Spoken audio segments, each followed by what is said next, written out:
Welcome to the Tech Egg. Don't get scrambled. Enjoy the video. You start by confirming the hardware and enabling radios.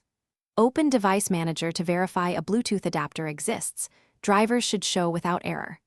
Once done, power on the peripheral and put it into pairing or discoverable mode so Windows can find it.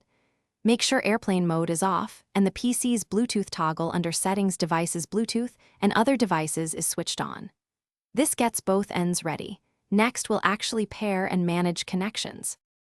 You'll now pair by clicking Add Bluetooth or Other Device in Settings and choosing Bluetooth. Wait patiently as Windows scans. When the device name appears, select it. If prompted, confirm a PIN or accept the pairing request on both ends. This authenticates the link. Once paired, Windows installs necessary drivers automatically. Make sure installation finishes before testing. If the device needs a specific profile like audio or keyboard, Windows will enumerate it. Use Device Manager to resolve driver issues if something doesn't show up. You finish by verifying functionality. Play sound for headsets, type for keyboards, or send a file to confirm transfer. If the device works, you're done.